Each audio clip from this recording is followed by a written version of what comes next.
ചുണ്ട് വളരെ നേരിയതാണ്, ചുണ്ട് കാണുന്നില്ല, ചിരിക്കുമ്പോൾ ചുണ്ടില്ലേ എന്നൊക്കെ പറഞ്ഞ് കളിയാക്കപ്പെടുന്ന ആൾക്കാർ വരാറുണ്ട്. അപ്പോൾ അവർക്ക് നമ്മൾ ചെയ്യുന്നത് ചുണ്ടിൻ്റെ സൈസ് കൂട്ടുകയാണ്. മെയിൻലി അപ്പർ ലിപ്പാണ്, ലോവർ ലിപ്പും ചെയ്യാറുണ്ട്. കാര്യമായിട്ട് സ്കാർ വരുന്നുണ്ടോ? വിസിബിൾ സ്കാർ നമ്മൾ ഈ റെഡ് ലിപ്പിൽ സ്കാർ അധികം വിസിബിൾ ആയിരിക്കില്ല. പക്ഷെ നമ്മൾ ചെയ്യുന്നത് ഈ ഡ്രൈ ലിപ്പും വെറ്റ് ലിപ്പും, അതായത് ഈർപ്പമുള്ള വായ്ക്കകത്തുള്ള ലിപ്പും ഈ പുറത്തുള്ള ലിപ്പിൻ്റെയും ജംഗ്ഷനിലാണ് നമ്മൾ ആ സ്കാർ വരുത്തുന്നത്. അതുകൊണ്ട് തന്നെ അതൊരു ഓൾറെഡി ഒരു നാച്ചുറൽ ലൈനാണ്. അപ്പോൾ നാച്ചുറൽ ലൈനിൽ സ്കാർസ് ആർ ജനറലി വിസിബിൾ ആവില്ലെന്നാണ് ശാസ്ത്രം. അപ്പോൾ അതങ്ങനെ ഒരു പ്രശ്നമായിട്ട് ആരും പറയാറില്ല.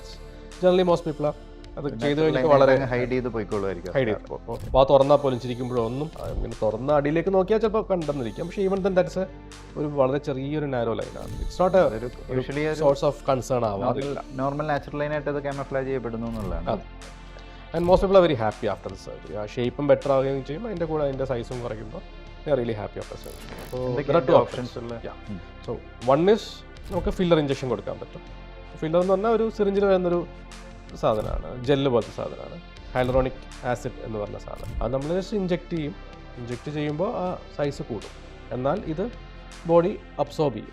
അപ്പോൾ അതിന് ലൈഫ് ഉണ്ട്. ജനറലി ഹൈലറോണിക് ആസിഡിൻ്റെ ഫില്ലേഴ്സ് ചുണ്ടിലിടുന്നത് ഒരു 6 months to മാക്സിമം ഒരു 8 months ഒക്കെ കിട്ടുള്ളൂ. കാരണം ചുണ്ട് വളരെ ഡൈനാമിക്കായ ഒരു സ്ട്രക്ചറാണ്, സ്ഥിരം ചലിച്ചുകൊണ്ടിരിക്കുന്നതായതുകൊണ്ട് തന്നെ അതിൻ്റെ അകത്ത് അബ്സോർപ്ഷൻ കുറച്ച് പെട്ടെന്ന് അത് പോകും.